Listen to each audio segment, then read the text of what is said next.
Shalom tout le monde. Comment est-ce que vous allez? Je suis ému par l'accueil et merci de me recevoir à la conférence Réma encore une fois. J'aimerais dire au papa de la maison et à toute la congrégation que je ne prends pas à la légère cette invitation. Alléluia. C'est un privilège pour moi. C'est un honneur.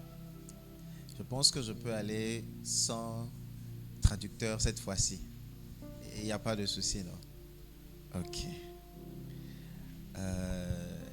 Je vais refaire le tour du regard. Ok. Pour voir ceux que je connaissais et puis ceux qui sont nouveaux.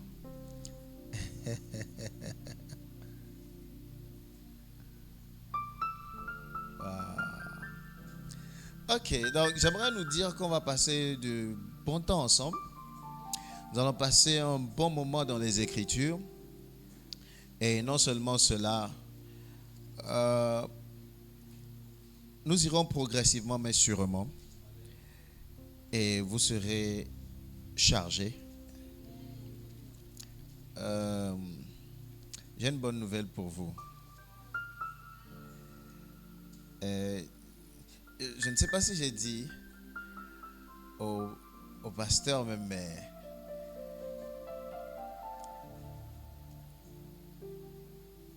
c'était toujours en août. C'était en septembre. On avait organisé août-septembre. C'était quand j'étais venu prêcher chez vous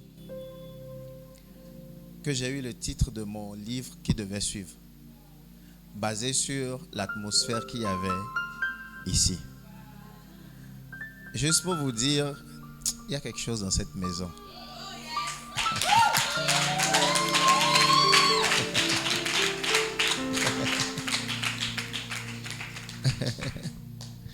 Donc je suis honoré. Que le Seigneur vous bénisse abondamment.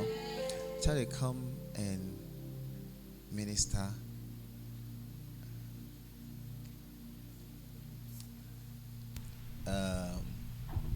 Holy word, long preserved for our walk in this world. Alléluia. Holy word, long preserved for our work in this world. It resounds with God's own heart, all in the ancient words in power. Ancient words, ever true, changing me and changing you.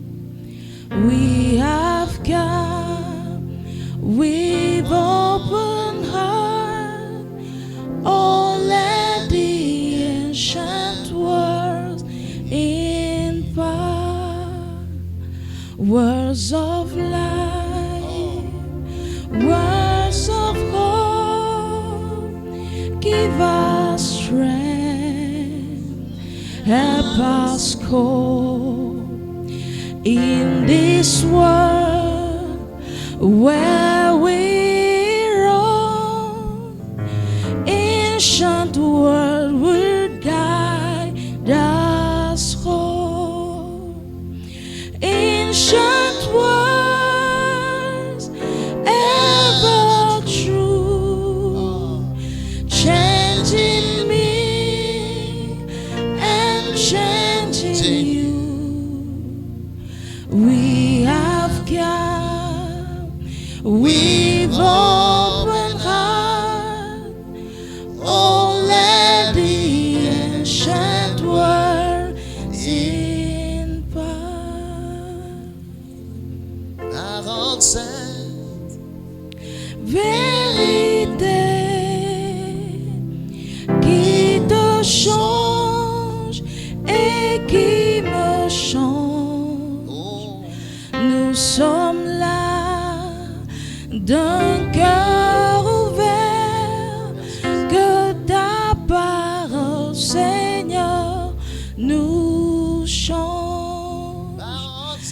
Parole sainte, vérité qui te change et qui me change. Nous sommes là d'un cœur ouvert, que ta parole, Seigneur, nous change.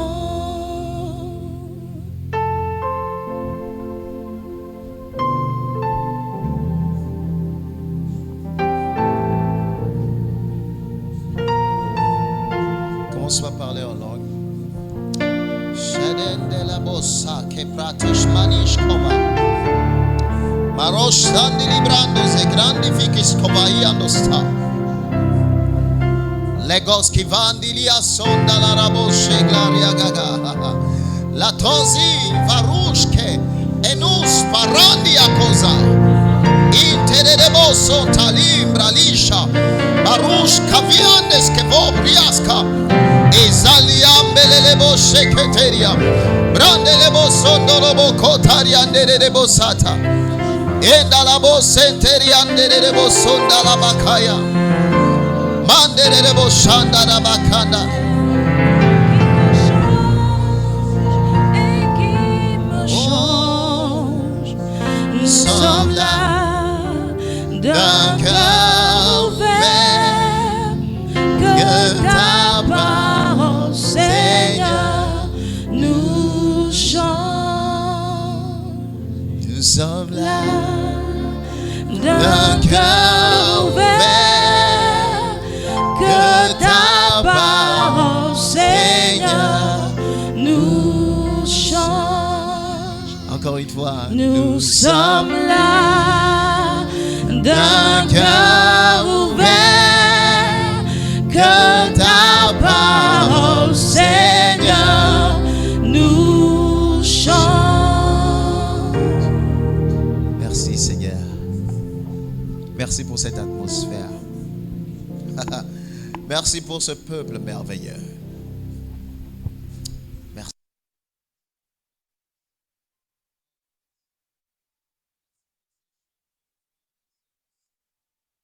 Dans ta parole, Seigneur, comme des disciples de Bérée, Seigneur, nous allons croître dans la parole.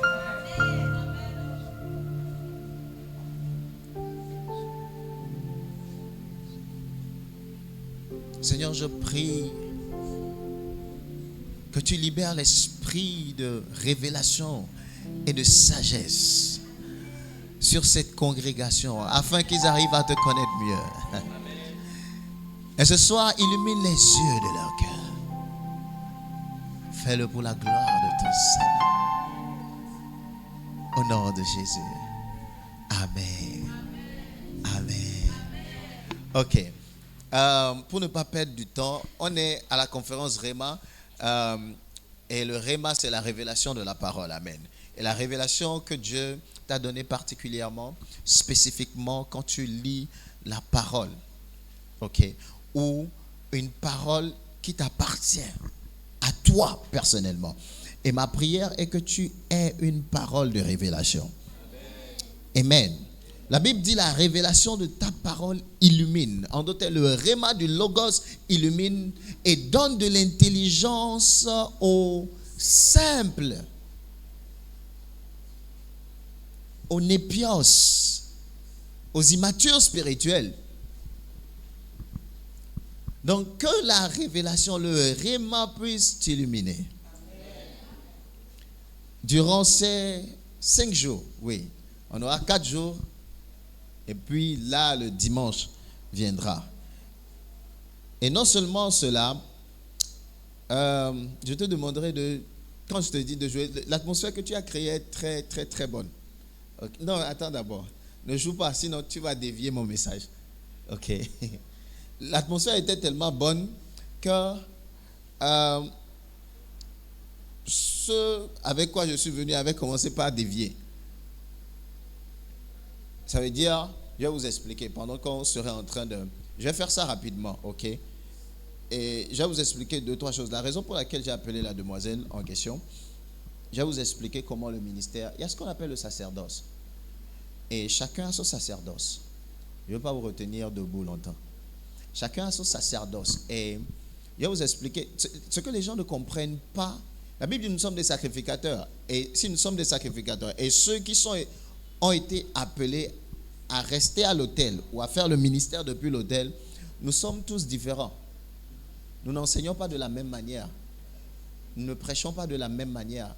Mais le message doit respecter la doctrine. Ok? Quelqu'un qui guérit, je sais que votre pasteur, prophète, guérit. Il a le don de guérison, il a un flot normal. Quelqu'un qui guérit peut guérir d'une manière radicale. Ça veut dire, il arrive, il voit les maladies, où sont les malades, et puis commence par les guérir. Dans son sacerdoce, il n'a pas besoin de souffrir comme quelqu'un d'autre. En fait, il marche avec des anges qui fonctionnent de cette manière. Un autre, dans son sacerdoce, a besoin de chanter. Vous voyez Benihin, il prend son temps, il chante, et il y a des guérisons. Il y a un autre qu'on appelle Adinasare. Il n'a pas besoin de chant pour guérir qui que ce soit. Lui vient, la première démonstration, c'est lève-toi. Il appelle d'abord les sourds et les muets, et il commence par prier pour eux. Et ça ouvre l'atmosphère à d'autres miracles. Il connaît son sacerdoce. Vous comprenez ce que je dis? Et moi, par exemple, pour fonctionner dans la guérison, je commence par prier pour ceux qui ont des maux, des douleurs à la hanche, des douleurs.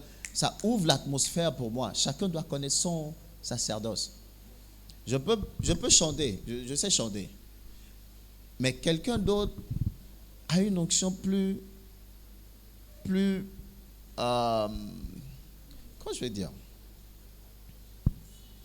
concentrée quand elle chante. Tu dois connaître ta position.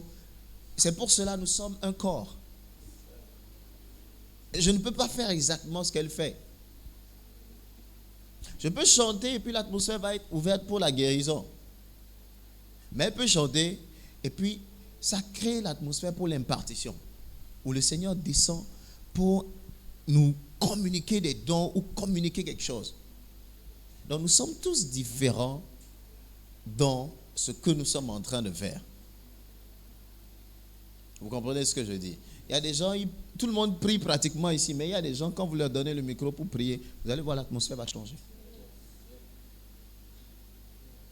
Ils marchent avec des anges qui répondent à leur sacerdoce. Quand tu n'es pas dans ton sacerdoce et tu utilises le sacerdoce d'une autre personne, tu auras des soucis. Tu vas suer beaucoup pour avoir des résultats. Et certains n'ont jamais eu de bons résultats parce qu'ils pensent être comme les autres.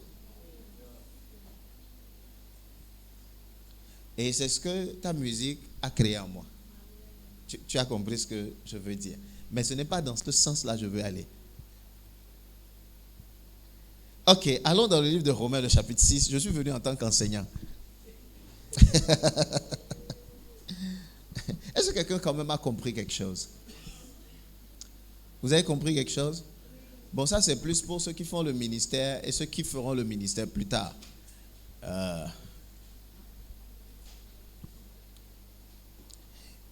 Et ça vous dérangerait de rester debout pour qu'on fasse la lecture? J'aime quand on est debout pour faire la lecture. Tout le monde, au fait, jusqu'à la partie technique. Pour moi, c'est une révérence à l'endroit de la parole de Dieu. Et je dis souvent aux gens, c'est parce que j'ai une révérence à l'endroit de la parole que j'enseigne comme j'enseigne. Ok. Romains 6, 16, le verset 16 au verset 18. Ne savez-vous pas qu'en vous livrant à quelqu'un comme esclave, pour lui obéir, vous êtes esclave de celui à qui vous obéissez, soit du péché qui conduit à la mort, soit de l'obéissance qui conduit à la justice. Mais grâce soit rendue à Dieu de ce que, après avoir été esclave du péché, vous avez obéi de cœur à la règle de doctrine dans laquelle vous avez été instruits. Ayant été affranchis du péché, vous êtes devenus esclaves de la justice. Aujourd'hui, je ne veux pas parler de la justice de Dieu, je veux parler de la réalité de notre rédemption. Maintenant, si je ne finis pas à cause du temps, demain je vais continuer. Au fin fond, je devais faire ça en 2 temps pour qu'on puisse appréhender, même tout au long de la conférence, mais j'ai d'autres choses à vous dire. Donc, souvent, mon but, c'est de créer en les gens la passion de la lecture de la parole. D'aller chercher, parce que la gloire de Dieu, c'est de cacher les choses, et la gloire des rois, c'est de les sonder. Donc, je provoque l'esprit des gens vers les Écritures. Et ça vous permet de chercher et de trouver, parce qu'on nous a beaucoup menti. Et je vais revenir à comment on nous a beaucoup menti plus tard. Seigneur, que ta parole puisse nous libérer et que toute la gloire te revienne au nom de Jésus. Amen. Ok. Asseyez-vous maintenant, c'est bon. Maintenant, est-ce qu'il est en train de pleuvoir ou c'est le ventilo? C'est le ventilo. Ok. Je suis sensible au bruit. C'est pour cela que je demande. Comme ça, psychologiquement, je suis avisé. Ok. Mon but ce soir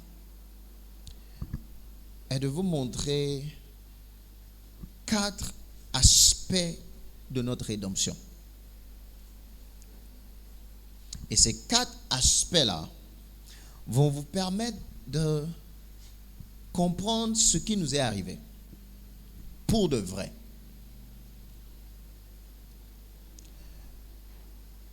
Il y a une certaine réalité liée à notre rédemption que plusieurs ignorent. Et ces choses étaient censées nous être libellées très tôt. Quand on était venu en Christ, on devait nous prendre et nous dire ce qui nous est arrivé. Maintenant, ce n'est pas la faute de ceux qui nous ont aussi appelés, ou ceux qui nous ont enseignés très tôt. Il y a eu beaucoup de choses qu'on n'a pas eu à chercher ou à trouver. Et l'Église est en progression. Nous sommes en train de progresser, nous sommes en train de connaître plus. Et c'est très important. La Bible dit, le manque de connaissance n'est bon pour personne. Proverbe 19, verset 2. Le manque de connaissance n'est bon pour personne. Maintenant, ce dont je parle, c'est la connaissance révélationnelle. Je ne parle pas de la connaissance à outrance où on voit les gens courir après n'importe quelle connaissance. Non, non, non, non. On parle de cette connaissance en Christ qui nous permet de faire un avec lui. Quand la Bible parle du mot connaître, quand la Bible utilise connaître ou connaissance, quand ça arrive à Christ, ça parle de connaître intimement. Quand la Bible dit par exemple, je ne vous ai jamais connu, il n'a pas dit, je ne vous connais plus. Il a dit, je ne vous ai jamais connu. La Bible dit, et Adam connut sa femme. Vous voyez ce que je veux dire? Connaître là-bas parle de connaître intimement. Ça va au-delà de quelqu'un qui a couché avec sa femme. Donc la Bible n'a pas dit qu'il a couché avec sa femme, mais il connut sa femme. Donc quand ça arrive à connaître Christ, nous sommes l'épouse et Christ est l'époux. Donc il nous connaît par communion intime. Il nous connaît intimement. Il nous connaît comme sa fiancée. C'est lui qui a payé le prix. Il a payé notre dot. Il a payé le prix. Bon, maintenant je vais vous montrer cette histoire de mariage un peu. Je pense, quand j'étais là l'année passée, j'ai parlé un peu de ça.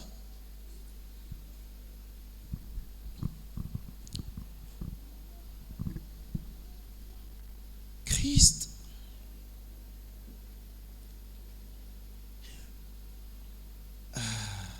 Maintenant, tu peux jouer. Comme ça va ordonner les choses en moi. The same thing you were playing. Yeah. Un peu plus fort. Thank you. Notre histoire est une histoire d'amour. Beaucoup de chrétiens oublient l'aspect de relation amoureuse avec Christ. Notre histoire est une histoire d'amour. Vous voyez, la raison pour laquelle les messages sont allés dans tous les sens, c'est parce qu'on a oublié que l'histoire a commencé avec un cœur qui battait pour l'autre et que l'autre cœur devait répondre. Car Dieu a tant aimé le monde qu'il a donné son Fils unique afin que quiconque croit en lui, il a aimé le monde. Il a tant aimé, pas seulement aimé, tant aimé. Mais quand on arrive en Christ, ce qui vous intéresse plus, c'est est-ce que j'irai en enfer? Je n'irai pas en enfer. Si je pêche maintenant, qu'est-ce qui va arriver? On est tellement conscient du côté négatif de la chose qu'on oublie de vivre une vie heureuse. Personne ne se marie pour se poser plusieurs questions dans ce sens-là. On se marie pour jouir, pas pour subir. Je parle des hommes en soi. Et comment se fait-il que nous avions été invités à épouser le roi? Et maintenant, nous ne jouissons pas de cette relation. C'est parce que la base, la compréhension de ce qui s'est passé a été biaisée. La plupart de ceux qui prêchent aujourd'hui prêchent l'enfer. Et ce que vous n'allez pas trouver dans les Écritures. Jésus n'a jamais prêché cela. Les apôtres n'ont jamais prêché cela. Jamais. Ils prêchent ce que Christ est venu faire. Ils prêchent au fait l'aspect du bonheur que tu auras avec Christ en acceptant la bonne nouvelle. Ils prêchent la bonne nouvelle. La bonne nouvelle, ce n'est pas et toi qui es prostituée, et toi qui es ceci, et toi qui fais. Non. La bonne nouvelle, c'est que Christ est mort et il est ressuscité. Notre bonne nouvelle a une base solide, la résurrection de Christ.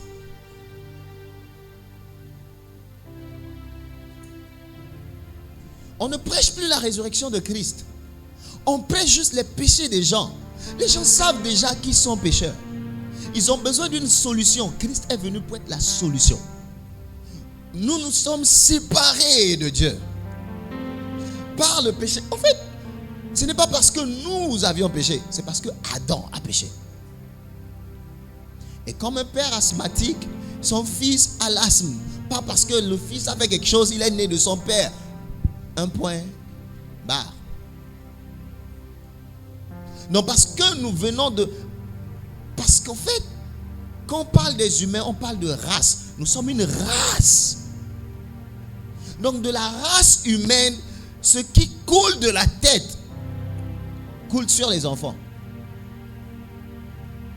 Chez les anges, il y a une rébellion. Mais tous les anges ne sont pas appelés pécheurs.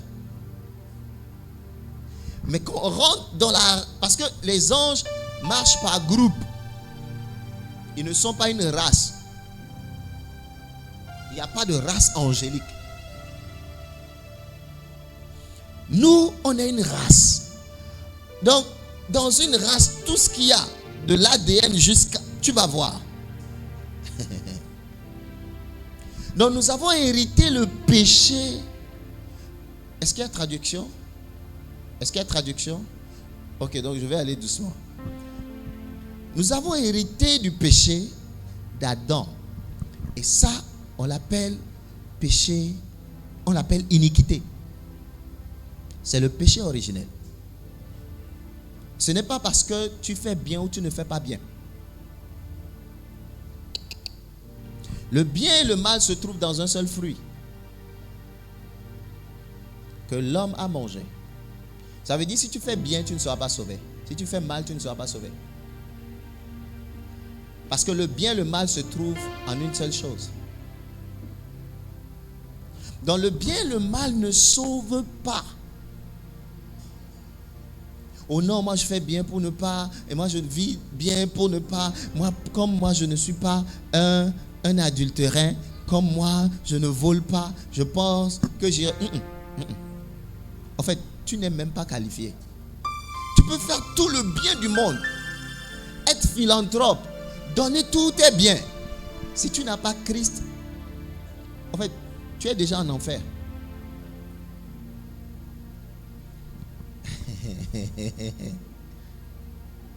Le bien et le mal. Donc aujourd'hui, les gens pensent que l'évangile c'est le bien et le mal. Ce n'est pas le bien et le mal. Notre évangile, ce n'est pas la morale. Les gens prêchent la morale au lieu de prêcher la vie de Christ. L'évangile, c'est la dispensation, l'administration de la vie de Christ à travers la parole.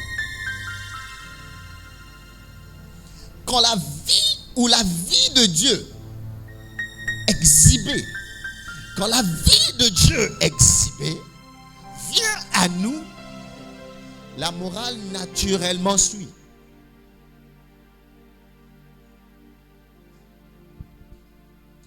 Ça ne vous étonne pas que quelqu'un dans la Bible fasse quelque chose que l'autre a eu à faire et puis l'autre meurt et l'un vit?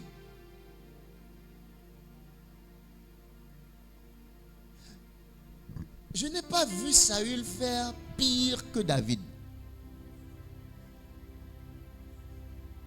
David a trouvé la femme d'autrui. Il a couché avec elle. Il a comploté pour sa mort. Il a tué. Mais Dieu n'a pas changé sa pensée par rapport à David. You'll be shocked. Dieu a dit depuis jusqu'à la fin. Et David est devenu le modèle de la royauté en Israël. Le modèle de la royauté en Israël. Tous les rois ont été jugés selon David. Il n'a pas fait selon tel. Il a vécu comme David, mais Saül voulait juste le trône. Saül n'est pas allé prendre la femme d'autrui. En voulant le trône, il a fait d'autres choses. Maintenant, si tu veux juger cela selon la morale, tu ne vas pas connaître Dieu. Parce que Dieu reste juste. Dieu, en fait, vous ne pouvez pas qualifier Dieu de...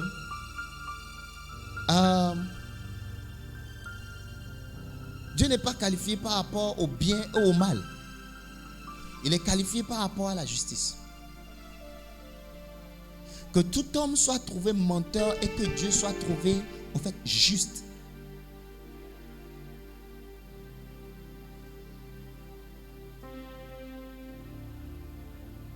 Donc, le bien et le mal ne nous...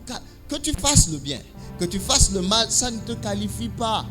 Parce que les deux sont les mêmes. C'est des jumeaux qui viennent d'un même fruit. Il y a un fruit du bien et du mal et un fruit de la vie. Et nous sommes, quand nous prêchons l'évangile, nous prêchons la vie. Nous ne prêchons pas le bien et le mal. Quand tu commences pas à prêcher le bien et le mal, tu es hors de la vie.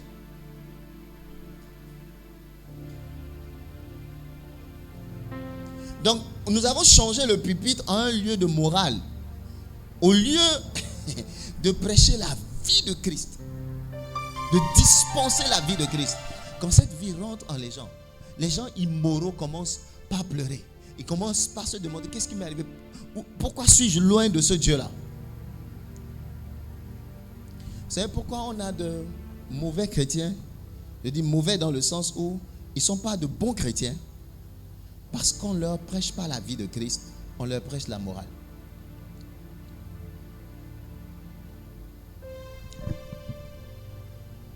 Christ est venu nous donner sa vie. Christ est la vie éternelle de Dieu. 1 Jean, you do a good job, eh? Est-ce que je peux travailler avec... Ok. 1 Jean 1. Le verset 2. Ou tu peux commencer avec le verset 1.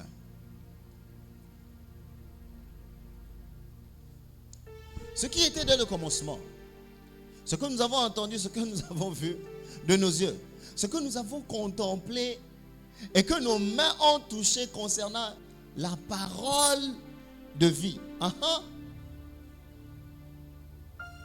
Next verse. Ce que nous avons vu et entendu, nous vous l'annonçons à vous aussi, afin que vous aussi vous soyez en communion avec nous. Or, notre communion, on a lu à partir de quel verset? Verset 2. Or, notre communion est avec le Père et avec son Fils Jésus-Christ. Va au verset 1, s'il te plaît. J'avais dit qu'on pouvait lire à partir du verset 1. Ce qui était dès le commencement. Tu as sauté le verset 2? Justement. Ok. Car la vie a été manifestée et nous l'avons vue. Qu'est-ce qui a été manifesté? La vie. Et nous lui rendons témoignage. Et nous vous annonçons la vie éternelle qui était auprès du Père et qui nous a été manifestée. La vie éternelle, c'est Christ. La Bible dit,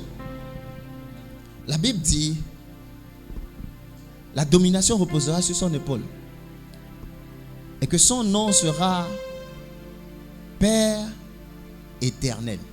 En fait, la version originale dit Père de l'éternité. Et quand on dit Père, on dit source. Il est la source de l'éternité. Il est la vie éternelle. La vie qui soutient l'éternité. Sans cette vie-là, rien n'existe dans l'éternité. En fait, l'éternité n'existe pas.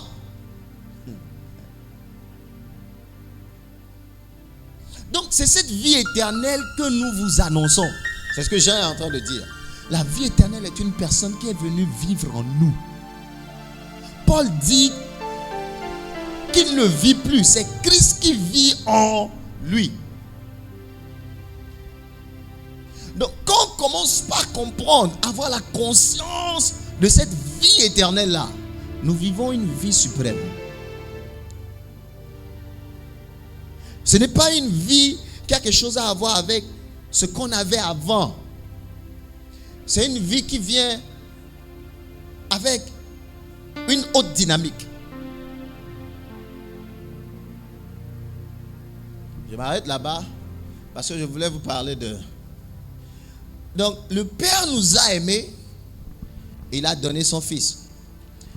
Maintenant, je vais vous dire comment notre histoire a commencé. Ok. Je vais vous narrer à peu près comment notre histoire a commencé. Notre histoire a commencé quand le Père a regardé son Fils et puis, Abraham. Abraham regardait Isaac. Regardez Isaac, wow, prophète. Bon arrivé. Je reviendrai après. Le Père a regardé son Fils. Regardez comment Dieu fonctionne.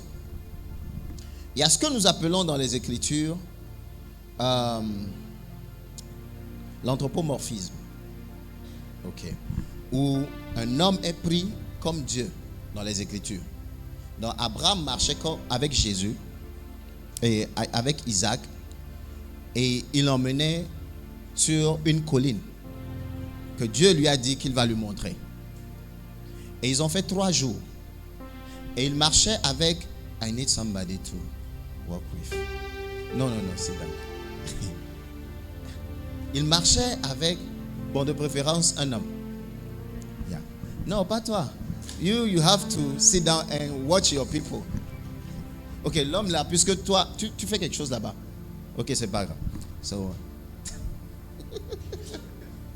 this is my man. Ok. Donc, moi je suis Abraham et lui c'est Isaac. let's do it this way. Abraham marchait avec Isaac. Ils allaient, sûrement qu'ils causaient. Et ce que Dieu avait dit à Abraham, c'est: Abraham, sacrifie-moi ton fils, ton unique. Vous avez déjà remarqué? De la même manière qu'on a dit son fils unique. Car Dieu a tant aimé, donc il a donné son fils. Il dit: ton fils, ton unique. Il dit: il faut le sacrifier. Donc Abraham était prophète pas parce qu'il a fait quelque chose d'extraordinaire, juste parce qu'il a marché avec Dieu d'une manière prophétique. Ça veut dire, en fait, le prophétique, c'est pointer Christ en leur temps. Le prophétique en notre temps, c'est exhiber ce dans quoi nous sommes, qui est Christ. Eux, ils ne pouvaient pas l'exhiber, ils devaient le pointer. Nous avons le témoignage de Christ. Vous comprenez ce que je dis? Donc, nous exhibons Christ.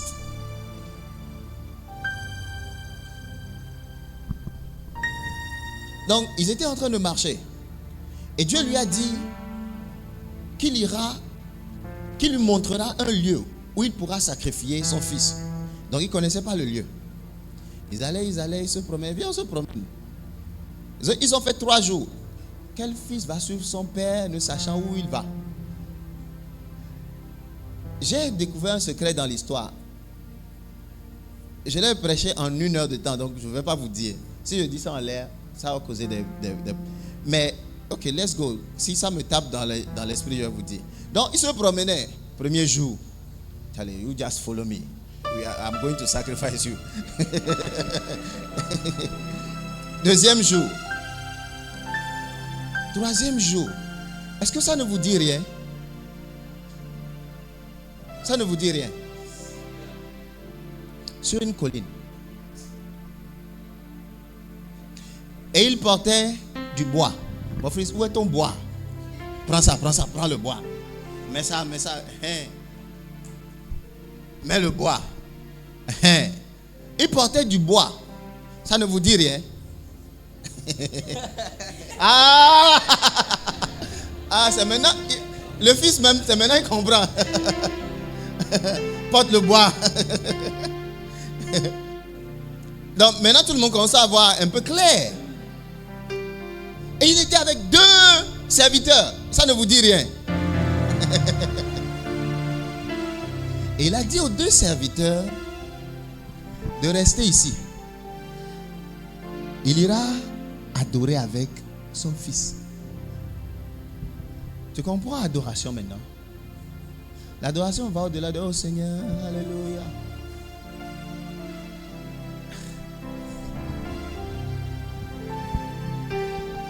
Il dit le fils et lui iront adorer sur cette colline-là. Et les théologiens nous ont dit, c'est sur cette même colline Christ a été crucifié. Golgotha.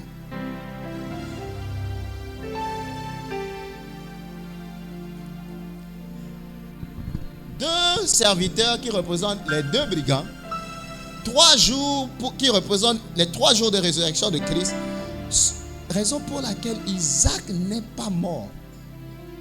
Et la Bible nous dit que Dieu l'a recouvré par une sorte de résurrection.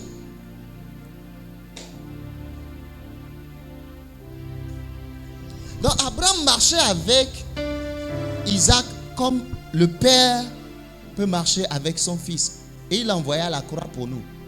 Dieu était présent dans tout ce qu'on faisait à Christ en ce moment-là.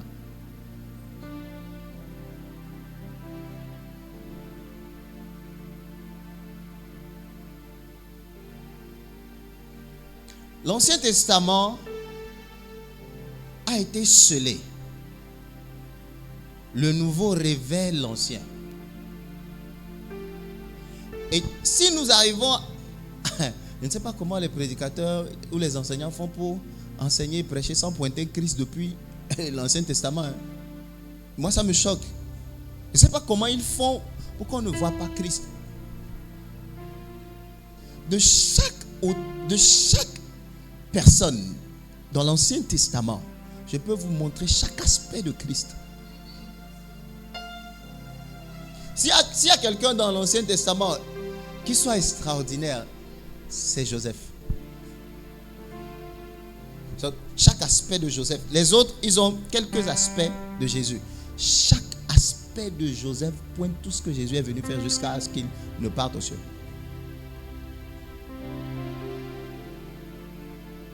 Il faut laisser ton bois pour le moment. Les gens pensent qu'Isaac savait. Isaac ne savait pas que son père allait le tuer. J'ai lu cette histoire et je me suis rendu compte. Je vais essayer.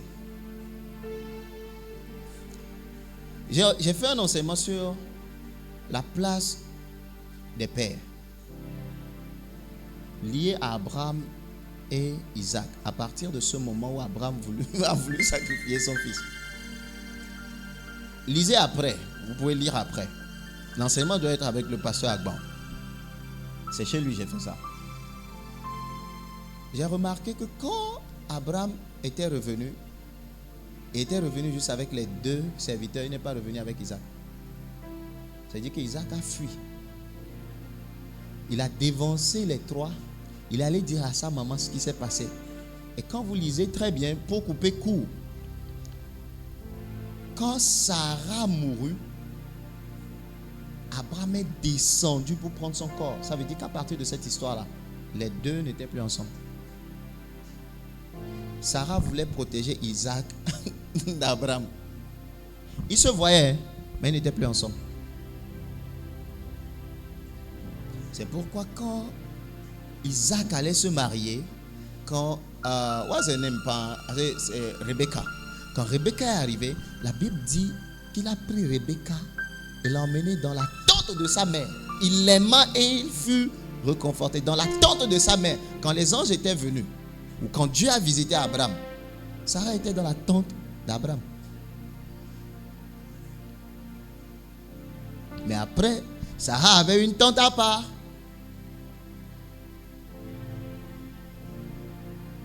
Donc, laissons l'histoire là. À 40 ans, I'm happy to see you. À 40 ans, maintenant le père a commencé par chercher une femme pour son fils. Il envoie un serviteur trouver la femme de son fils. Maintenant, je vous explique. Notre histoire a commencé ainsi. Il y a combien de minutes?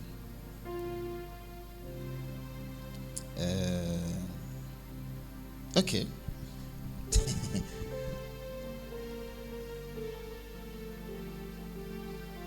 Notre histoire a commencé dans l'éternité ainsi, comme cela s'est passé avec Isaac. Le père était là, et puis il a trouvé une belle femme pour son fils. Il voulait une femme pour son fils. Il rêvait d'une femme pour son fils. Et c'était nous. C'était nous. J'ai un livre que je n'ai pas encore publié. Je l'appelle Le Modèle. Dans le livre, j'ai expliqué le mariage. Pourquoi le mariage? Les conneries qu'on nous racontait ça avant là, ça doit cesser. Les gens souffrent dans le mariage parce qu'ils ne connaissent pas pourquoi le mariage existe. Ils ne savent pas. Tout le monde veut se marier parce qu'on brûle. La Bible a dit si tu brûles, marie-toi. La Bible a dit. Mais il y a un modèle de mariage. Ah, brûle là, c'est juste. Non, que tu l'aimes jusqu'à où? Dans le livre, j'ai expliqué ce point-là. Je n'ai pas dit le rêve de Dieu. Et puis Dieu s'est trouvé une femme pour couper court. Il a projeté sur terre ce qui devait se passer. Et pour cela, le premier Adam a échoué. Parce que Ève était l'église glorieuse dans Apocalypse.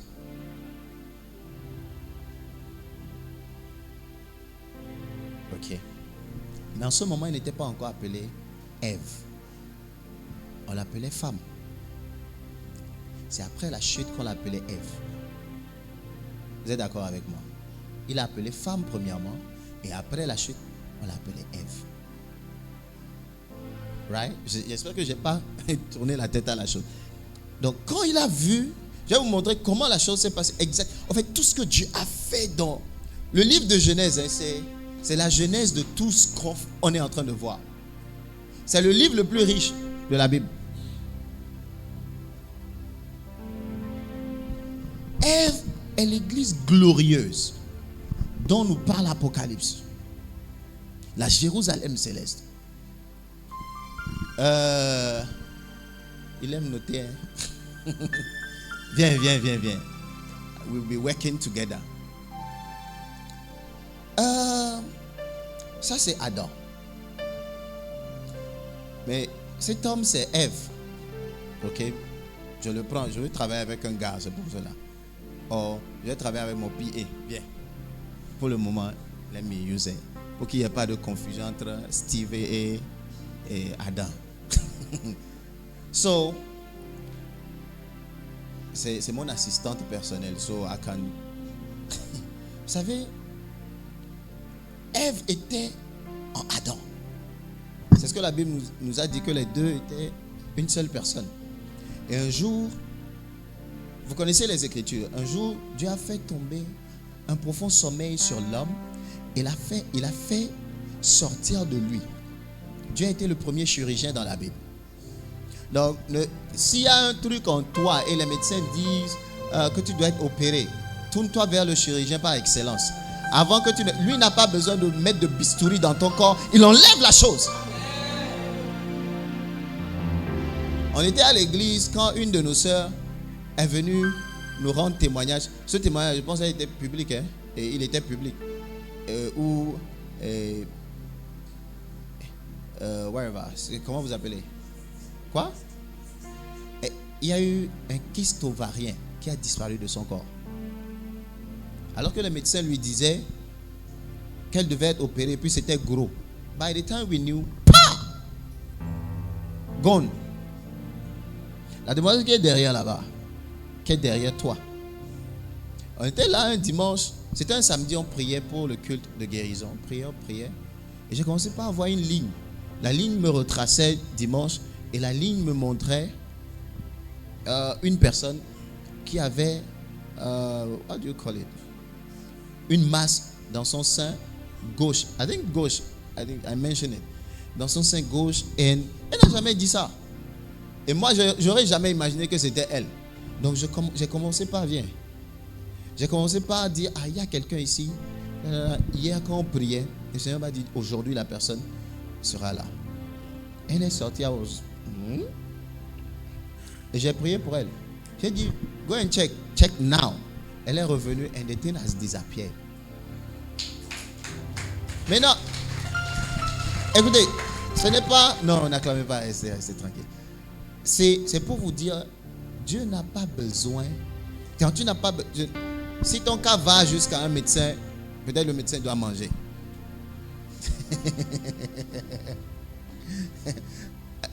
Parce qu'on a des médecins dans notre communauté, donc je comprends qu'ils doivent aussi manger. Mais ce que je veux dire est que tu n'as pas d'argent. En fait, les gens ne savent pas, tu n'as pas d'argent. Ton cas est précaire.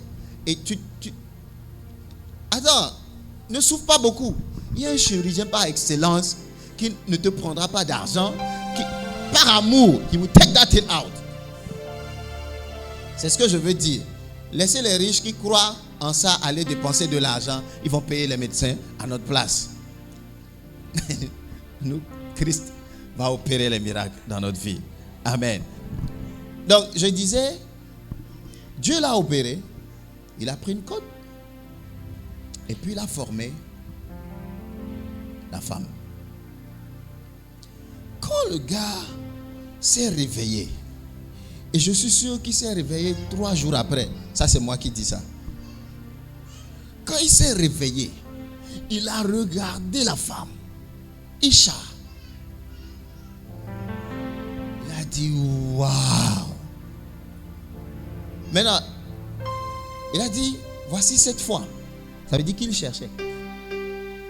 Voici cette fois celle qui est os de mes os et chair de ma chair. Quand la Bible parle de os os et chair. La Bible parle de résurrection. Quand Jésus fut ressuscité d'entre les morts, vous avez remarqué quand il a apparu à ses disciples, ils ont pensé que c'était un fantôme. Il a dit, est-ce qu'un fantôme, un esprit a quoi? Chair et os. Il était chair et os. À la résurrection, il était chair et os. Mais quand la Bible parle de chair et sang, on parle de l'humanité. Quand la Bible parle de chair et os, ça veut dire qu'au fait, à la résurrection, ou quand Christ, la trompette, parce que la Bible dit que nous serons tous changés. Nous aurons un corps incorruptible. En fait, le corps de la résurrection, c'est la chair et l'os. Les enseignants ont souffert avec cette histoire. Les musulmans nous ont malassés avec ça. Ils ont même pris le verset là pour mentir et dire que Jésus n'est pas allé à la croix, il n'est pas mort. C'est un autre. Pourquoi il va dire de toucher son corps, voir? C'est parce qu'on ne connaît pas les différentes expressions bibliques. Donc quand Adam disait cette fois chair de ma chair, os de mes os, il parlait de l'église glorieuse. À la résurrection, c'est comme ça l'église sera. Chair et os. Donc Ève était la révélation. Donc présentement la Bible dit que nous sommes en Christ. La Bible n'a jamais dit que nous sommes avec lui. Mais quand la résurrection va prendre place pour l'église, nous serons avec Christ. Comme Ève était en Christ, à la résurrection, elle est avec Christ, avec Adam. Are you getting the point? Donc nous serons aussi avec Christ à la résurrection.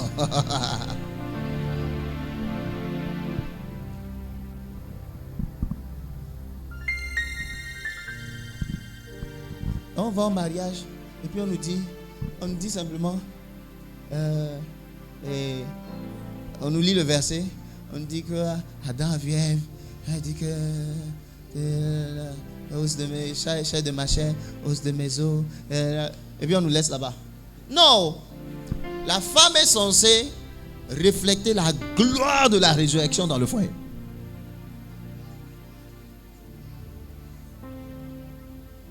Donc toute femme qui ne reflète pas la gloire de la résurrection, there is a problem. Je ne vais pas toucher les points là, mais il y a un sérieux problème. Donc je dis souvent aux gens, un mariage hors Christ n'est pas un mariage. Les gens ne se sont pas mariés. Les gens sont venus vivre ensemble, mais ils ne se sont pas mariés. Parce que le mariage par excellence, c'est Christ et l'Église, c'est un modèle. Tout ce que nous célébrons comme mariage, c'est parce qu'il y a un modèle à suivre. Christ et l'Église. Donc nous sommes censés montrer ce modèle-là au monde. Que ça c'est la gloire de la résurrection que vous êtes en train de voir. Et ça c'est la tête qui a payé le prix. Donc quand le monde serait en train de voir cette gloire-là, le monde va aimer venir à Christ. Le mariage est l'évangile prêché sans qu'on ouvre la bouche. Parce que la tête a sauvé le corps. Can you now come lay down? Come and lay here. Quand il va me rester 10 minutes, I will finish my message. Oh, couche-toi bien. On n'est pas à la prière de la montagne.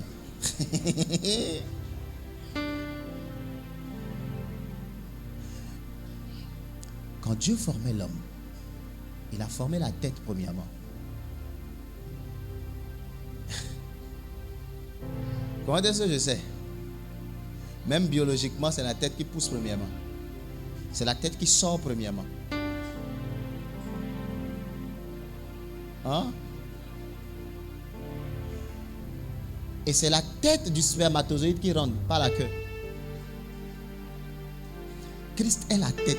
En fait, Dieu, on dit en anglais, he wanted to head. God headed the world by one man.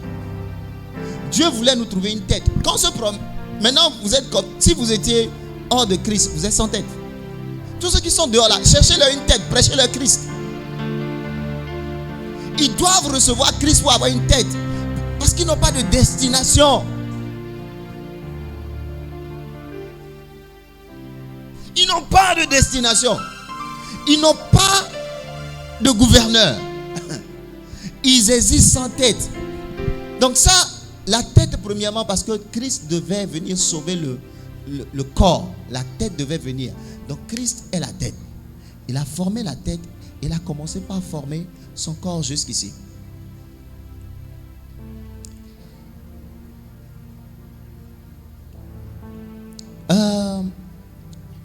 Si vous regardez très bien le modèle, maintenant de là, il a fait lever. Come. Bon, il a soufflé en lui. Now come. Quand vous regardez très bien, Dieu n'a pas créé l'homme avec 2 têtes, ni avec 3 têtes. C'est un modèle de mariage que Dieu a formé. De Genèse jusqu'à Apocalypse, la Bible parle de mariage.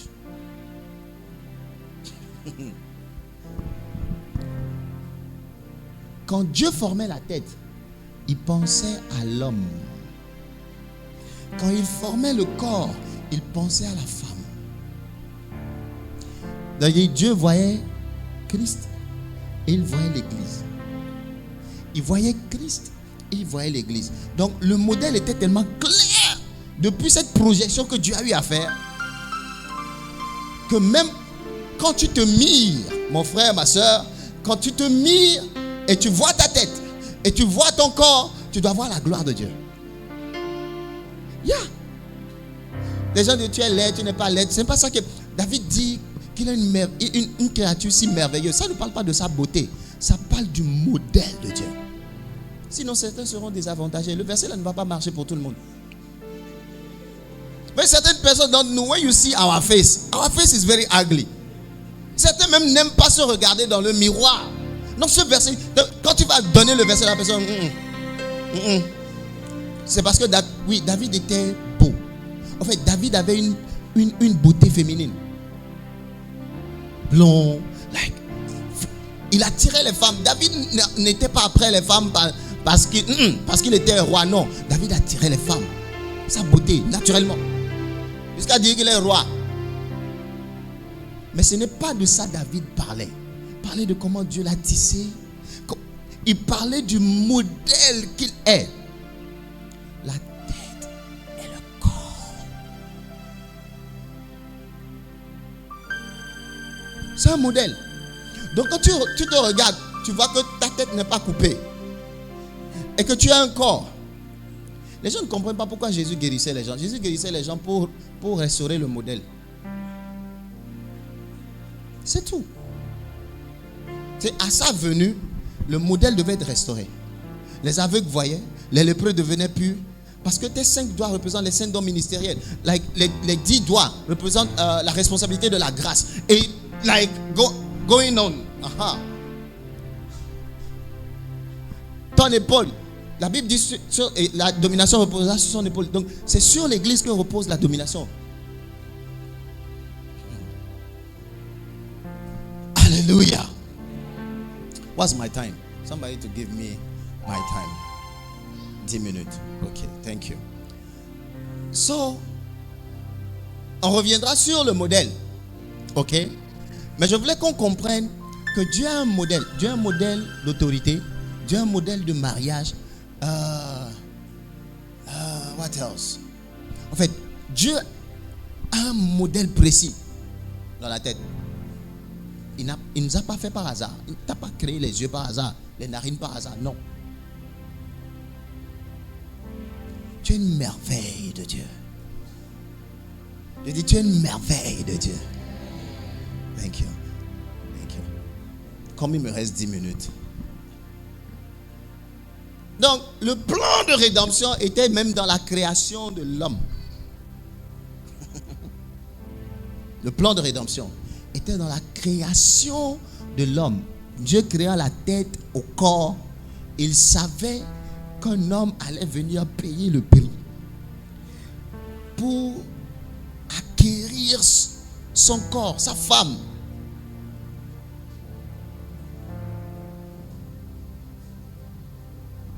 Est-ce qu'on est OK? Est-ce qu'on est OK? La traduction est ça va ou je courais? Ça va. OK, thank you. Maintenant, la Bible nous dit qu'on était esclave du péché. Et maintenant, on est devenu esclave de la justice. Ah, j'aurais encore besoin de toi. Je vais utiliser quelqu'un d'autre. Pourquoi c'est toujours toi? This guy. OK. La réalité de notre rédemption est telle que quand notre Rédempteur est arrivé, d'abord je voulais vous dire ceci. La rédemption diffère du rachat. En d'autres termes, la rédemption est plus puissante que le rachat.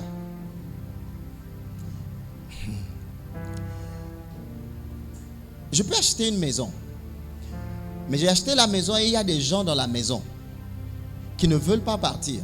Il faut utiliser une certaine puissance pour les faire sortir. Et ça, c'est la rédemption. Christ ne nous a pas juste rachetés. Il a éliminé tout ce qu'il y a autour pour qu'on soit établi. That's redemption. Je veux 3 personnes comme ça, en plus de cet homme. Deux personnes pour nous expliquer quelque chose. Et une 3e personne qui sera avec moi. Viens, sois avec moi. Tu seras celui qui... Une autre personne, s'il vous plaît. Ça peut être une demoiselle, il n'y a pas de souci. Ça là, il n'y a pas de souci. You can come. Yeah, ok. Mais je veux une personne, ok, une personne assez, viens. So let's use you. Dans l'Antiquité, vous savez comment on vendait les esclaves? Je vais vous parler de l'esclavage. L'esclavage existait depuis. Ça existe toujours. La France et l'Afrique. C'est la même chose. Ça, c'est mes esclaves. Je veux les vendre. Cet homme veut les acheter. Et celui-ci, c'est le gars qui se trouve dans le marché et qu'on appelle... ok, let me keep that first. Et je suis venu avec des esclaves. Pour vendre les esclaves dans le temps, il fallait les tester. Et pour les tester, il faut quelqu'un de costaud qui va arriver, viens, avec un bon point. Et vous savez comment on testait les esclaves? On leur donnait des coups de poing pour voir si leurs dents allaient tenir. Parce que la force, elle est mesurée par les dents en leur temps. Si leurs dents pourraient tenir, on va dire, ah, celui-ci il est robuste, il est bon, on peut l'acheter.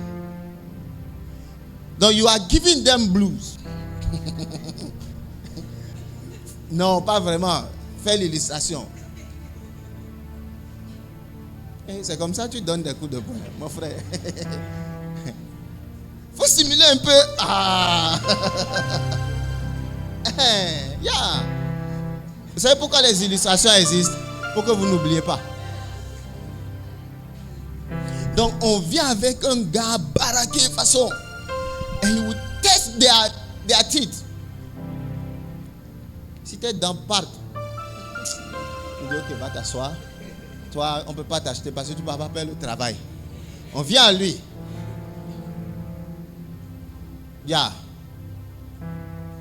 Esclave aussi, il sourit.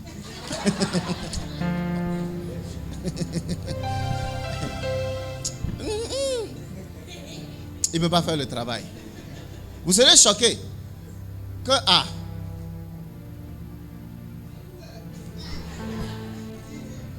on voit que c'est les dents, ça tient. Viens l'acheter. Donc, achète-le. Achète-le. Il a acheté. Moi, je prends l'argent de lui. Maintenant, le fait de l'acheter, il y a 4 mots pour le rachat. Et la rédemption, ok, qui qualifie notre rédemption, qui nous donne les réalités de notre rédemption. Le premier mot dans le grec, c'est agorazo. C'est la place du marché. Donc, ce qu'il vient ou acheter ou vendre, ce qu'il est venu faire, il l'a agorazo. Il a acheté. C'est la place du marché, au fait. On achète au marché des esclaves. Il vient d'acheter un esclave. Christ nous a acheté. Il nous a agorazo. Je vais vous donner les versets. Ok. Christ nous a agorazo. À cause du temps, je vous donne juste les versets. Allez, ça a été utilisé 30 fois dans le Nouveau Testament, le mot agorazo. Allez écrivez seulement 2 Pierre 2, 1. Vous allez voir rédemption, rachat, mais dans le grec c'est différents mots. C'est pas les mêmes choses. Donc vous allez trouver agorazo dans 2 Pierre 2, 1, 1 Corinthiens 6, 20, 1 Corinthiens 7, 23, Apocalypse 5, 9, Apocalypse 14, verset 4. Et ok. Au moins 1 Corinthiens 6, 20 écrivez. Le reste, 1 Corinthiens 7, 23, Apocalypse 5, 9. Ok. Donc, Christ nous a agorazo. Il nous a rachetés. Mais cela n'a pas suffi. Parce que tu peux agorazo la personne, mais vous êtes toujours dans le marché. Il est déjà à toi. Mais tu peux le revendre dans le marché. Ou vous serez toujours dans le marché. Mais l'autre mot qui est plus fort et qui vient expliquer que nous ne sommes pas juste restés dans un marché d'esclaves où on se promène parmi les esclaves, c'est ex-agorazo. EX, ex-agorazo. Il ne nous a pas laissés dans le marché. Il nous a ex-agorazo.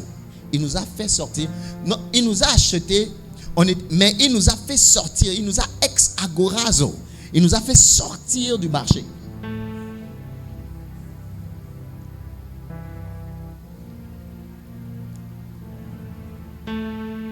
Christ.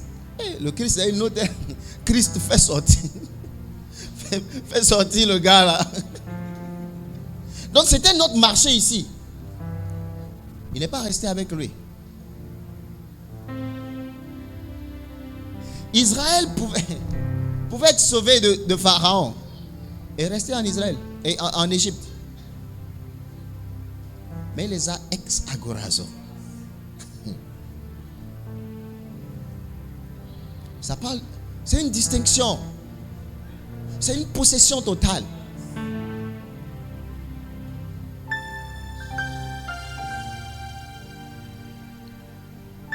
Et ex-agorazo, vous allez trouver cela dans Galates 3, 13.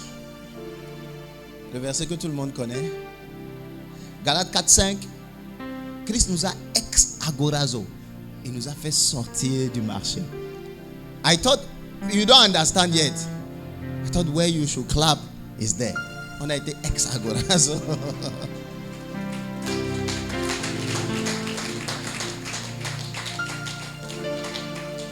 Il y a un autre mot qu'on appelle lutro. C'est L-U-T-R-O. Vous allez voir ça dans Luc 24, verset 21. I think. Vous allez voir ça dans Tite 2. Donc ça prend son sens de rédemption beaucoup plus dans Tite 2, le verset 14. 1 Pierre 1, le verset 18.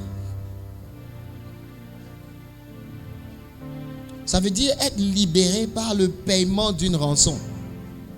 Donc, notre rédemption, notre rédemption, c'est un tout. Est-ce que vous comprenez ce que je dis? Nous avions été l'outro. Il a payé. Nous avions été libérés par le paiement d'une rançon. Notre liberté n'a pas été gratuite. Il a payé un prix. Ça veut dire que l'ennemi ne peut plus venir nous prendre.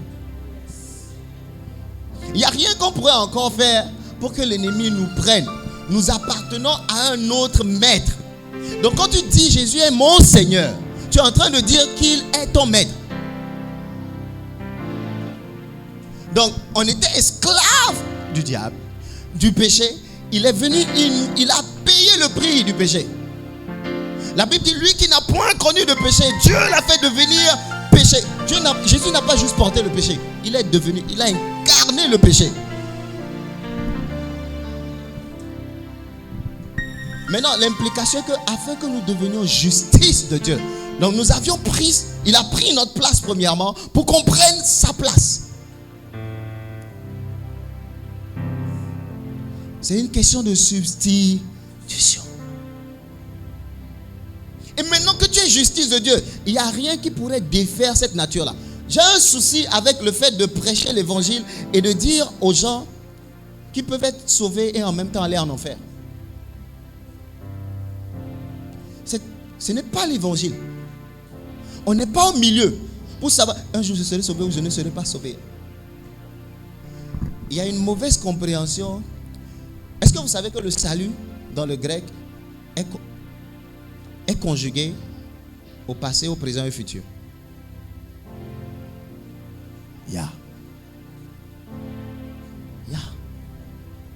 Et parce que les gens ne savent pas, ils pensent que quand Paul parle, il parle du même salut. Non.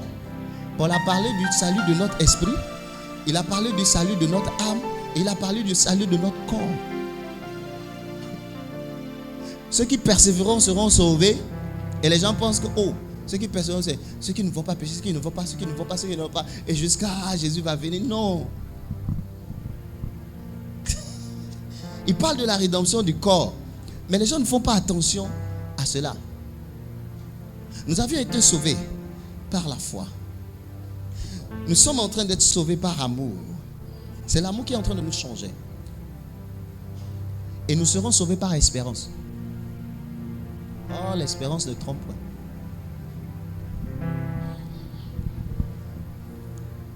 Quand la Bible dit ces trois choses demeurent, vous comprenez quoi de ça?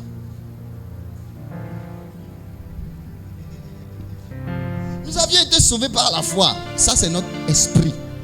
Nous sommes en train, notre âme est en train d'être sauvée. Dieu travaille sur nous.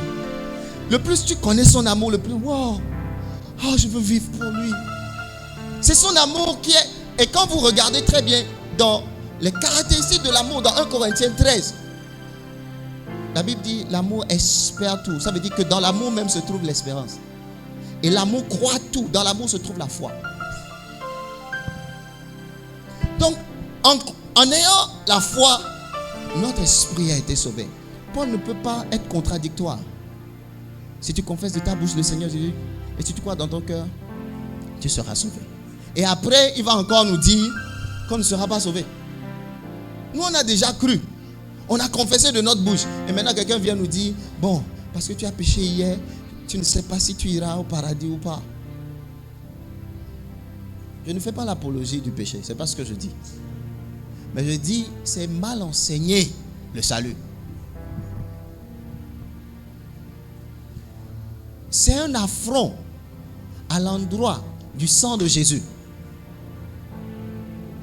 à l'œuvre salvatrice de la croix, que de dire que ce que Adam avait fait surpasse ce que Jésus a fait, pour défaire ce que Jésus a fait.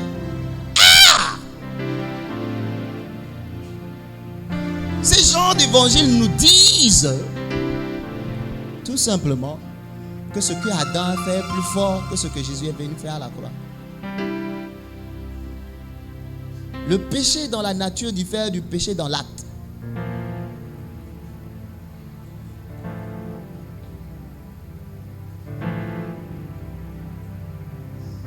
Yeah. Sorry. Oh. Sorry, hein.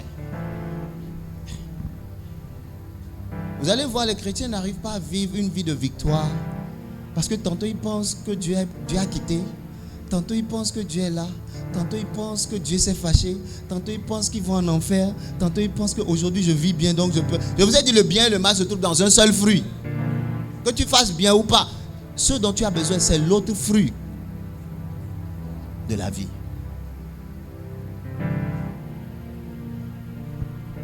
Quand tu arrives à la vie de Christ, tu ne peux pas être la justice de Dieu aujourd'hui et demain parce que tu as péché, tu redeviens C'est quel jeu Dieu fait avec nous comme ça? Vaut mieux être dans le monde. Je sais que je suis... Vous savez, les chrétiens sont les plus misérables. Quand ils ne sont pas bien enseignés, ils sont les plus misérables. Parce qu'on a tourmenté. Il y a beaucoup de chrétiens qui sont tourmentés. Ils ne savent pas. Ils ne savent pas où ils sont vraiment. Mais quand il était dans le monde, au moins il savait qu'il allait en enfer. Il vit en Christ, il ne sait pas s'il doit aller. Nous, on va souvent à l'évangélisation. Je vous promets, tu parles à des gens qui étaient en Christ depuis, ils ne savent pas s'ils sont sauvés ou pas. Mais il te dit qu'il a confessé Christ, qu'il est... Combien d'années? Mais il ne sait pas. Hein, bon, tout le monde peut pécher. Donc, je dis, on vous a enseigné quoi? Vous avez compris quoi?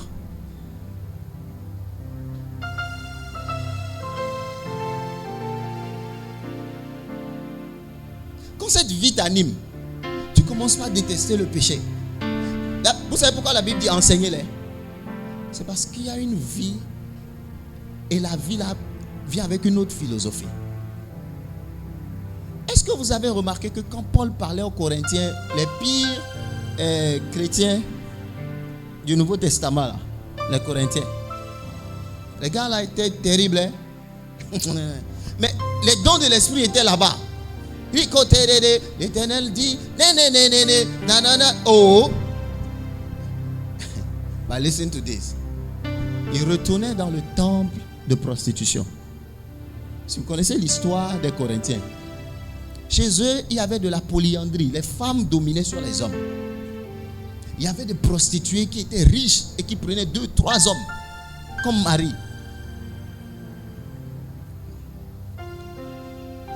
Donc, arrivé à un point, genre, ils retournaient dans le temple, ils faisaient ce qu'ils voulaient et ils revenaient. Et Paul a commencé par leur parler de ce genre de vie. Et puis il a dit, vous étiez. Il n'a pas dit, vous êtes encore maintenant. Pour leur rappeler que vous avez changé. Donc, ce genre de vie ne doit pas vous suivre. Il ne les a pas disqualifiés du salut. Paul n'a pas dit... Paul n'a pas dit... Il y a un verset que les gens disent souvent, c'est marrant, hein? Quand on sort les versets des contextes, ça fait rire. Quand Paul dit qu'il court non pas comme à l'aventure, et quoi, hein? Et il se bat, mais c'est pas comme il bat l'air. Il assujettit son corps afin de ne pas être ado qui meurt. Les gens pensent qu'il parle de salut. Paul parle de prix, il parle de récompense. Lisez le contexte. Il dit que ceux qui courent pour un prix. Donc, quand tu deviens chrétien, ce n'est plus le péché ton problème. C'est la récompense. Comment vivre pour avoir la récompense? Parce que le péché ne peut plus te ramener là où Jésus a géré ça. Maintenant, ton problème doit être comment je dois vivre. Il y a un seul prix et il y a plusieurs récompenses.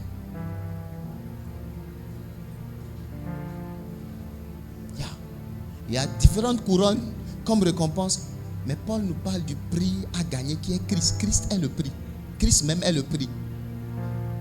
Il dit qu'il veut appréhender Christ comme Christ l'a appréhendé. Le but à atteindre, c'est Christ. C'est-à-dire, on ne le connaît pas assez maintenant. Tout ce qu'on fait là, prophète ou pas, tu ne le connais pas. C'est Paul, à ce stade-là, qui nous dit qu'il ne l'a pas encore appréhendé. Des fois, je lis et puis je dis, Seigneur, quelle partie de toi je connais même? Si Paul, après avoir écrit, dit que les gens n'ont qu'à se faire une idée de sa révélation des choses de Christ. Quand ils lisent, jusqu'à aujourd'hui, nos débats sont autour de ce que Paul a écrit. Mais ce Paul nous dit qu'il n'a pas encore atteint son but. Le seul but du chrétien, ce n'est pas de devenir riche ou quoi. Le seul but du chrétien, c'est de devenir exactement comme Christ. Jusqu'à ce qu'on arrive à la stature parfaite de Christ, à l'homme fait.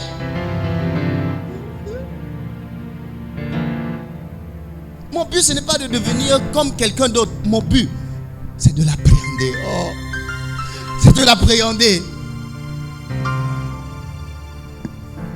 Donc, ce qui nous retarde, c'est la pensée du péché. Nous devons avoir la pensée de la justice de Dieu. La conscience de la justice de Dieu. Et oui, nous allons avancer. J'ai dit l'outro. Il a payé le prix. Il nous a apolloutro. Il nous a apolloutrosis. C'est le 4e. Est-ce que j'ai donné les versets pour l'outros? J'ai donné. Tite 2, 14. 1 Pierre 1, 18. Il nous a apolloutrosis.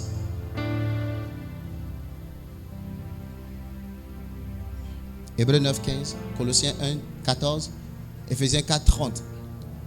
Éphésiens 1, 14. Luc 21, 28. Apolloutrosis nous dit qu'il a payé le prix et il nous a délocalisés. Comme par exemple, on a quitté la mort pour arriver à la vie. Est-ce que quelqu'un suit? Il a payé le prix pour nous délocaliser. Il nous a pris du royaume des ténèbres pour nous amener dans le royaume de la lumière de son Fils. Apolloutrosis nous met dans une situation. Donc notre rédemption a 4 réalités. Maintenant, si cela avait même une seule, et cela avait 2 réalités, sur la déposition de 2 ou 3, l'affaire est établie. Et vous savez pourquoi la Bible dit, si tu confesses de ta bouche et si tu crois dans ton cœur, sur la déposition de 2 ou 3. Let me end this way. En Dieu, en fait, vous n'allez jamais trouver une seule chose établie. Vous avez besoin d'au moins 2 pour parler d'établissement. Pourquoi la Bible dit que lorsque vous écoutez les prophètes, vous allez prospérer. Mais quand vous écoutez Dieu, vous serez établi. Parce que Dieu est en toi. Et c'est sur le modèle de la Trinité que Dieu a tout établi. Homme et femme. Moins et plus. Pôle Nord, pôle Sud. Est et Ouest. Dieu n'a rien fait au hasard. Notre salut est établi et il n'y a rien qui pourrait défaire ce salut. Ça veut dire que tu as un témoignage. La Bible nous parle le témoignage vient de 2. Parce qu'en Dieu, 3 et 2, c'est la même chose.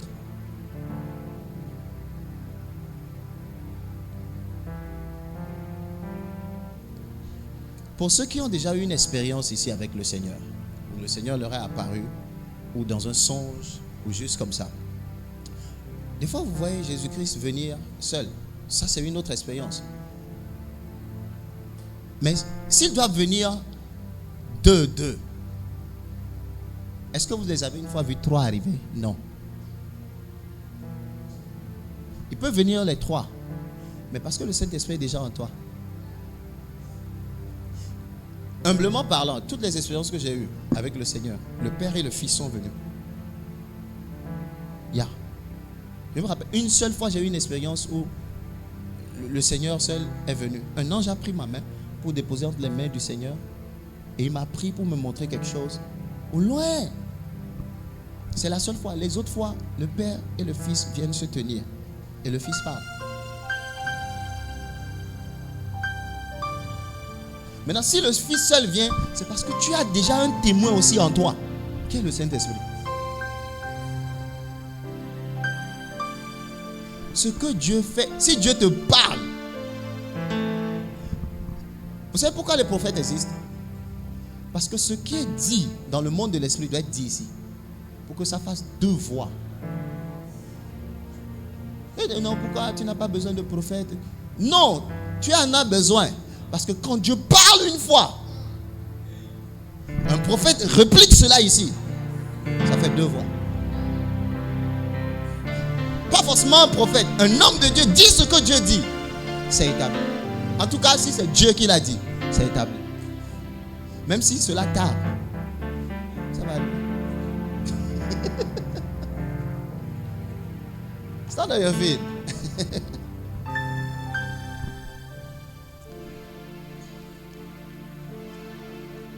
Tu n'es pas une simple personne. Ton salut n'est pas un yere salut. Il a pris le temps de bien calculer et il s'est lancé dedans. Pas pour te perdre.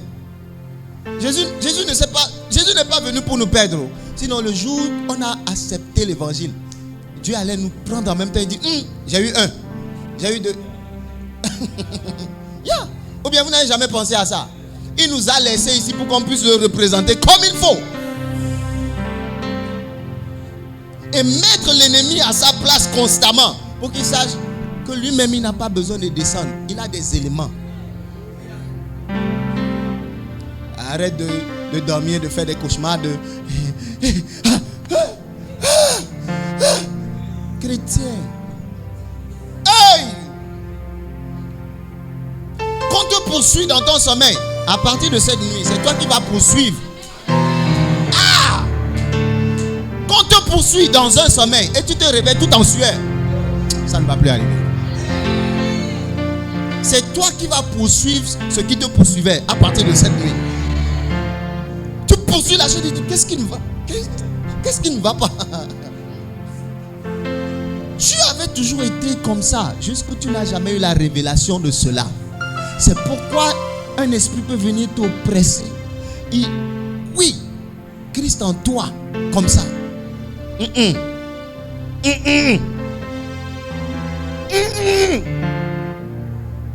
À partir de cette nuit, ce Christ qui est en toi, l'espérance de la gloire, you manifest is better. Et non seulement cela, la Bible dit, celui qui est en nous est plus grand que celui qui est dans le monde. Il n'y a rien dans le monde qui doit dominer sur toi. Tu as été appelé à dominer, à exercer domination. Et l'une des choses qui m'énerve, et je vais te dire, tu dois exercer, c'est un chrétien qui est pauvre.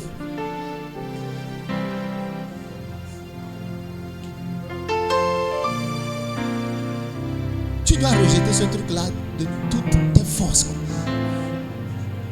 Oh, nous on a été pauvres. Je sais de quoi je parle. Peut-être, je sais de quoi je parle. Ce que la pauvreté nous a fait vivre. Et quand j'ai découvert Christ, j'ai compris. En fait, on ne vous prêche pas l'évangile pour être riche en argent. Mais au moins ne soyez pas aussi pauvre. Pauvre au point où, en fait, dans le Dieu que tu adorais où? Oh! Le jour où j'ai eu la révélation que je ne peux pas être pauvre.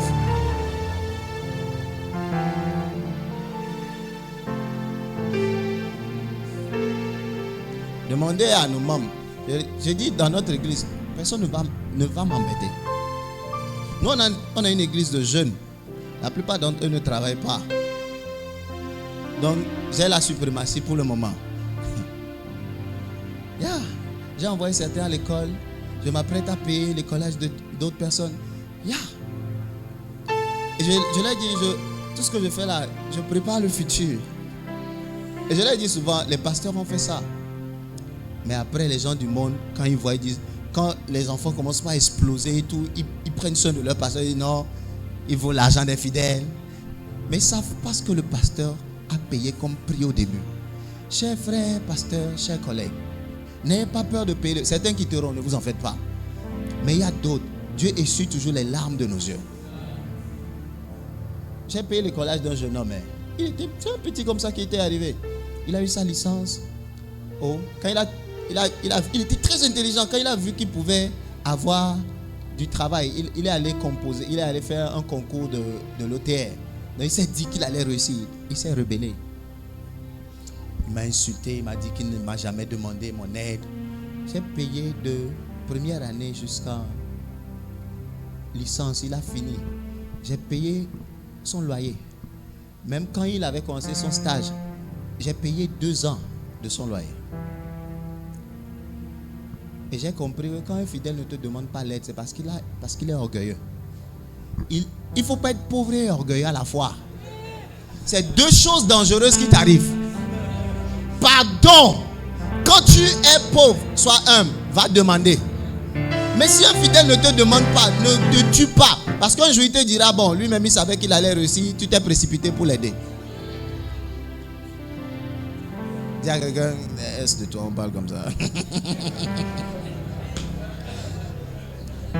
Refuse d'être pauvre. Vous comprenez, quand je dis pauvre, au moins ayez le minimum, quoi. David a été jeune et il a vieilli, il n'a jamais vu le juste quémander. Quelle sorte de juste sommes-nous?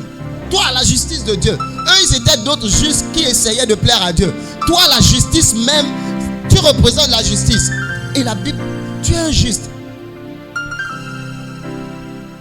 Je prie que tu commences par refléter cette réalité-là. Que tu commences par refléter cette réalité-là. Que tu commences par refléter cette réalité-là. Et que le nom de Christ soit élevé dans ta vie. Qu'on puisse te voir et qu'on ne doute pas de Dieu. Que tu deviennes la réalité ou le témoignage que Dieu existe. Tu n'auras pas à parler. Quand on va te voir, on dira non, son Dieu est vivant. Celui qui l'a embrassé comme Christ est vivant. Il n'est pas mort. Que tu deviennes un témoignage vivant. Que les personnes qui t'avaient vu avant, cette saison de ta vie qui s'annonce, que les personnes qui disaient toi tu ne vas jamais réussir, quelque chose d'autre, les gens ont regardé Paul, le serpent l'a mordu, ils ont dit l'homme là, même la nature l'a puni. La Bible dit après quelque temps ils ont changé de langage. Qu'on change de langage par rapport à toi. Qu'on change de langage par rapport à toi. Et que les réalités de cette rédemption commencent par être manifestées. Au nom puissant du Seigneur Jésus. Je salue tous les hommes de Dieu. Tonda, je te salue. Are you a man of God? Yeah, je te salue aussi. On aura le temps de se connaître. Tous ceux qui sont arrivés, que le Seigneur vous bénisse abondamment.